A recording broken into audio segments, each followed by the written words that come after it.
E aqui conosco também o deputado federal Merlong Solano. Boa tarde, deputado, seja bem-vindo. Boa tarde, Lídia. Boa tarde, Lívia e João Neto. Boa tarde, deputado. Deputado, tem sido um início de legislatura movimentado lá em Brasília, né? No bloco anterior nós falávamos aqui de um acordo que foi feito entre o Congresso e entre o Congresso e o governo do presidente Lula, do cronograma de liberação de emendas. É um ano eleitoral e a gente sabe que os parlamentares, né, têm total interesse na liberação dessas emendas agora para 2024. Como é que esse cronograma e essa certeza agora dessa liberação para 30 de junho vai ajudar a melhorar e dar uma estabilidade maior à base do presidente Lula e também uma relação melhor com o Centrão lá na casa? Pois é, Lídia, é um assunto muito importante, porque tem havido, de fato, muita tensão na relação entre o governo e o parlamento. O parlamento se empoderou demais no governo passado em relação à decisão de onde aplicar os recursos. Tradicionalmente, as emendas eram menores. É importante que haja um certo poder do parlamento em relação a emendas. Isso dá mais legitimidade ao trabalho e mais capacidade do parlamentar responder às demandas das comunidades as quais representa. Acontece que houve um atrofiamento disto. Hoje uma parcela muitíssimo significativa do pouco recurso que o governo federal tem para investimento é decidida pelo parlamento. Isso tem um custo. O parlamentar, por natureza, tem que procurar atender suas bases. Aí ele termina pulverizando o recurso. E aí há essa tensão, que o governo Lula se acostumou a planejar, a estabelecer prioridades, a definir aplicações estratégicas que interessem a um estado inteiro, a uma região inteira, e não só a um determinado empreendimento. Mas essa é a realidade com a qual lidamos. Nós somos minoria, a esquerda, só somos 130 deputados, é preciso lidar com o centro democrático que ajuda na governabilidade, e um dos caminhos é esse, de ter um entendimento acerca da liberação das emendas. Esse ano é ano de eleição, daí essa pressão de que uma parte das emendas seja liberada até o dia 30 de junho. É uma forma também do governo não ficar refém desse lado que barganha, que cobra também? Definindo assim de maneira transparente é melhor, porque o modelo anterior era em que o presidente da Câmara e o presidente do Senado, e um pouco menos do que eles, o relator do orçamento de cada ano, esses três parlamentares tinham o poder de definir uma grande parte do recurso de investimento, para além das emendas regulares, a emenda individual, que é igual para todo mundo, e a emenda de bancada, que é o mesmo valor para todos os estados. Cada estado recebe um valor. Então, essas duas aí não tinham interferências de natureza, digamos, politiqueira. Mas, além disso, colocaram as tais emendas do relator. E aí, sobre essas três parlamentares definiam para onde ia. Agora, desse modo como está, pelo menos é coisa feita de maneira mais transparente, em que eu sei quais as emendas que a mim tocam. O outro parlamentar, mesmo que seja de um partido de oposição como o PL, também sabe quais são as emendas que a ele compete indicar.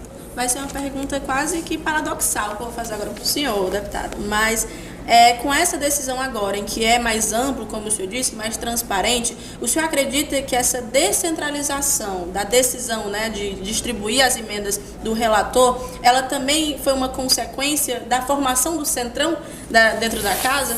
É sim. Não resolve tudo não, porque eles tinham, o poder deles era maior do que isto. Era maior do que isto. E o Lula teve que vetar 5,6, se eu não me engano, do orçamento das emendas de comissão. Sim. Foi um mecanismo utilizado, porque na proposta do governo, já negociada, tentando atender o parlamento, era 11 bilhões para as emendas de comissão. Aumentaram para 16,6 ou 16,8. Aí o Lula vetou essa parte correspondente. Então, vai continuar tendo alguma tensão, porque eles tinham um poder maior do que o que tem no atual modelo. Mas não há como o governo Lula ceder tudo, porque ceder tudo, João Neto, significa o seguinte: o poder executivo abre mão da sua principal responsabilidade, que é definir os investimentos estratégicos. A gente não pode esquecer que do orçamento do Brasil, quase 95% é de despesas obrigatórias. só sobra 4, 5% para investimento. Se o parlamento se apropriar da maior parte desses 4, 5%, aí o presidente vai fazer o quê?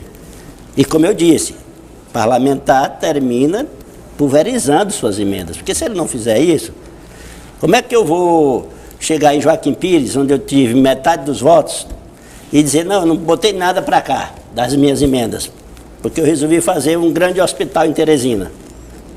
Eles lá não vão entender com muita facilidade, entendeu? Porque essa responsabilidade de fazer investimentos estratégicos, por definição, é do Poder Executivo.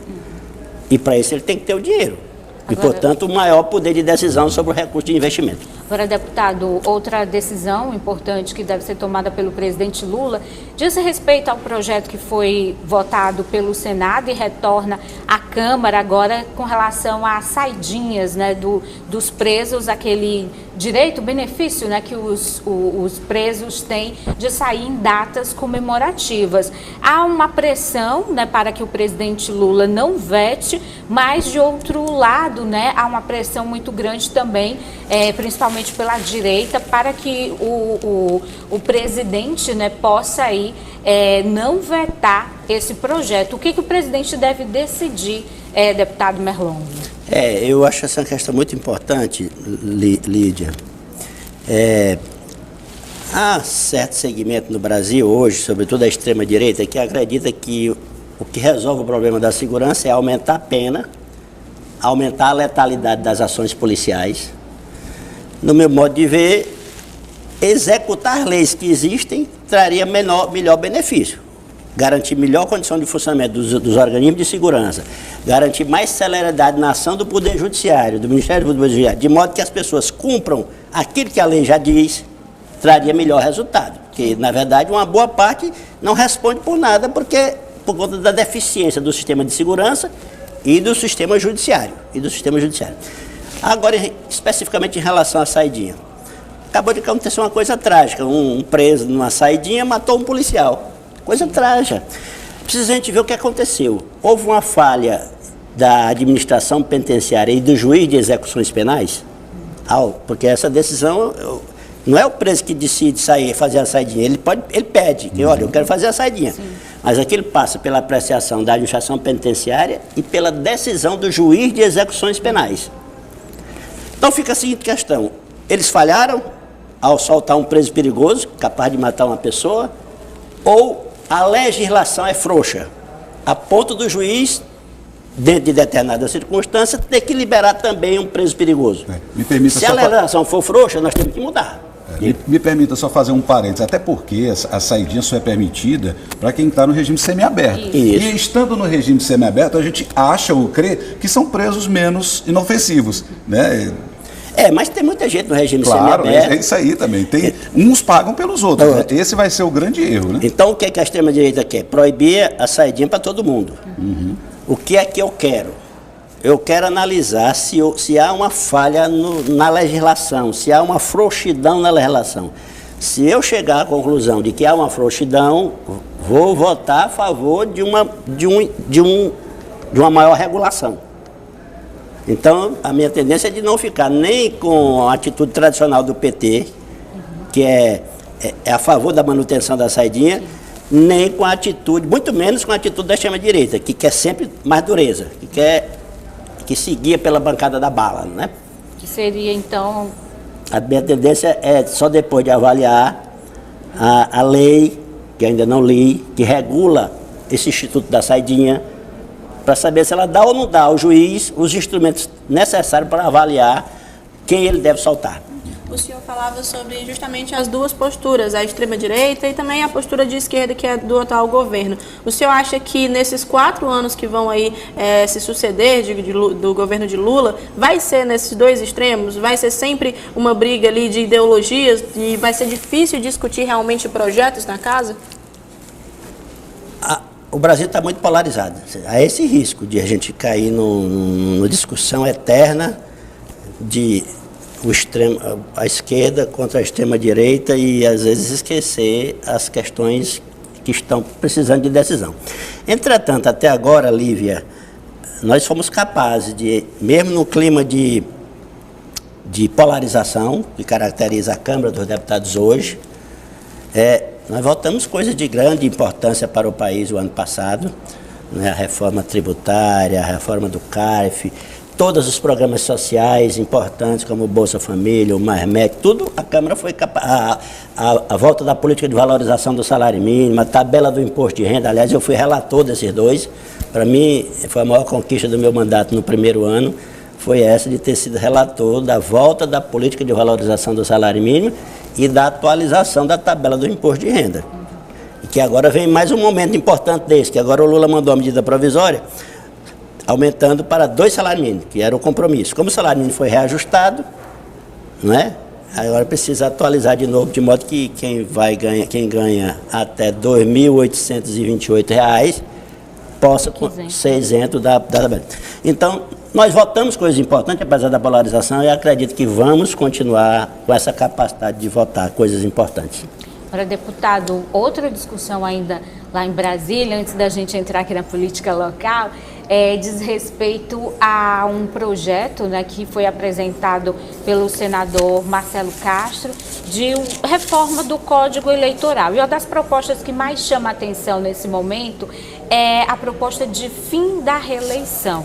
O presidente Lula, em alguns momentos, coloca, né, que ele vai cumprir aí os seus 4 anos de governo, né, e o Partido dos Trabalhadores deve indicar um outro nome, né, ele não concorreria à reeleição. Mas qual seria a posição do PT? Eu sei que ainda não é uma questão fechada, mas a sua posição com relação a essa possibilidade do fim da reeleição aqui no Brasil? Eu sou favorável ao fim da reeleição. No meu modo de ver, o Instituto da Reeleição no Brasil condicionou de maneira muito exagerada o primeiro mandato dos governantes, que muitas vezes abrem mão de tomar decisões polêmicas, de tomar decisões impopulares, mas necessárias, às vezes, em função do objetivo principal de conquistar a reeleição. A outra coisa que eu vejo negativa na reeleição combinada com o mandato de 4 anos é que a gente vive num clima de permanente eleição. Quando não é um ano eleitoral, é um ano pré-eleitoral. E as forças políticas procuram sempre antecipar o processo, cada um tentando chegar na eleição com uma base mais sólida. Então eu defendo, Lídia, 5 anos de mandato, sem reeleição e eleição geral. É possível construir, desenvolver, na verdade, um plano de governo, né, um projeto para um país, no caso do presidente, né, os governadores, os prefeitos também. É possível em 5 anos? Pois é, 5 anos, porque aí nós teríamos um primeiro ano de adaptação, só teríamos 1 ano preocupado com o negócio de eleição. Em seguida, o governante eleito teria 5 anos para administrar. Os primeiros 6 meses geralmente são de arrumação da casa. Ele teria 4 anos e meio para implementar o seu programa. E como ele sabe que não vai para a reeleição, a preocupação dele vai ser de fazer o seu nome com coisas sólidas, concretas, deixar marcas, ao ponto das pessoas lembrarem dele 5 anos depois. Vai ter coragem de tomar decisão polêmica no primeiro ano de governo. Vai ter coragem de tomar decisão impopular no primeiro ano de governo, se for preciso, porque depois ele terá 4 anos para mostrar se aquela medida deu resultado ou não. Se tiver dado resultado, ele sai por cima. Se não tiver dado, ele sai por baixo. Deputado, não corre o risco de virar uma certa oligarquia do café com leite, em que fique 5 anos um, 5 anos outro, 5 anos um, 5 anos outro, criando esse rodízio, mas só entre 2 nomes? Corre esse risco. Todo sistema tem seus defeitos. Esse é um. Outro defeito que essa proposta que eu apresento tem é que o mandato de senador subiria para 10 anos. Isso. Por isso, eu defendo também que não haja a figura do suplente. O senhor defende a questão da não reeleição, os 5 anos de reeleição. Já a presidente Gleisi Hoffmann, ela diz que é um retrocesso à democracia e que não concorda, que sempre que o PT chegar ao poder, essa pauta retorna à discussão. O senhor não pensa assim? Não, né? Isso é o PT. O PT é um partido onde há, de fato, um debate interno muito forte. Eu sou um dos petistas que tem essa coragem de, muitas vezes, até votar contra a orientação do partido. Já votei aí 1, 2 ou 3 vezes. Claro que você não pode fazer da voto contra a orientação do partido uma regra, né? Porque senão não faria sentido estar no partido. Mas já votei contra a orientação do partido umas 2 ou 3 vezes, teve gente que me criticou por isso, teve gente que me elogiou, pretendo continuar do mesmo jeito, debatendo. Se no debate interno a Gleisi me convencer de que o modelo atual é menos ruim do que seria o modelo que eu apresento, terei a maturidade de abrir mão. A bancada ainda não tem, assim, não, esse é um voto particular do senhor, é um entendimento já formado. A bancada que pode ser mudado. Pode ser mudado em função do amadurecimento, sim, do debate. Do convencimento, tanto com o PT quanto o debate dentro da Câmara. E pode, de repente, eu começar a perceber, não, eu não estava observando isso, nem aquilo. Deputado, para finalizar aqui rapidinho, falando sobre política local também. Nós vemos que hoje o PT ele se vê num momento novo, afinal tem o Lula na presidência, tem o governador Rafael Fonteles no estado e estão buscando a prefeitura aqui de Teresina. Eu queria entender se o senhor enxerga o partido inchado, com muitos aliados de siglas diferentes e que querem se filiar ao partido, e muitos que querem suceder, né, que querem subir a escadinha da política e ir para a Câmara Federal. Como é que está esse diálogo? Olha, eu vejo que o Fábio Novo está conduzindo com bastante maturidade o processo. Às vezes há um certo risco. Nós já passamos por isso na eleição estadual, em que lideranças de outros partidos se filiaram ao PT. Isso ajudou o partido a conquistar mais cadeiras. O que o Fábio Novo não pode fazer, no modo de ver, ele não está fazendo, é se concentrar só nesse diálogo com as lideranças e com os partidos. Ele precisa continuar fazendo o que ele já vinha fazendo e continua, de olhos abertos, conversando com todos os segmentos da sociedade, indo visitar a periferia, indo visitar as universidades, os hospitais, dialogando com as igrejas, com os movimentos culturais, e isso ele está fazendo e combinando as duas coisas, diálogo com liderança e diálogo com a população, ele se fortalecerá ainda mais. O senhor acredita que terá segundo turno em Teresina ou diante de tantos apoios e desse grupo, né, dessa frente ampla, que está sendo até criticado, chamado de blocão, né, esse nome pejorativo que se dá às grandes alianças aqui no Piauí? O senhor acredita que é possível resolver no primeiro turno? Acho que sim, tá. Parece que a eleição caminha para uma polarização, diante do desgaste profundo por que passa a administração do Dr. Pessoa. As pesquisas estão, muitas delas, colocando aí 4% de intenção de voto para o Dr. Pessoa. Ele decepcionou a cidade de Teresina, fez uma gestão com muito pouca eficiência. No meu modo de ver, a palavra incompetência é a grande marca da gestão do Dr. Pessoa e, às vezes, até um certo deboche. Então, por isso, eu vejo a possibilidade, Lídia, de uma polarização entre o candidato do PT e o candidato onde o Partido Progressista é a principal força. E se isso acontecer, dificilmente teremos o segundo turno. Mesmo com a ascensão à pré-candidatura e confirmação do deputado Jeová Alencar? Eu não sei se o Jeová será candidato. Eu, às vezes, penso que ele não será candidato. Pode apoiar Fábio Novo? Ou pode fortalecer o time do prefeito Silvio Mendes. Os dois prefeitos Silvio Mendes, os dois caminhos eu acho que ainda são possíveis. E quão forte essa eleição de 2024 vai impactar na Câmara Federal em 2026? Os nomes que vão compor a bancada do PT? Impacta bastante. A Teresina é o principal colégio eleitoral do Estado. A presença do PT, seja ganhando ou tendo um desempenho acima da média que teve até hoje, ajuda a ampliar a nossa base na capital, então a probabilidade de melhorarmos ainda mais o nosso desempenho na eleição de 2026. Quero agradecer, então, a presença do deputado federal Merlong Solano, do Partido dos Trabalhadores, aqui, uma entrevista ampla, Brasília, Teresina.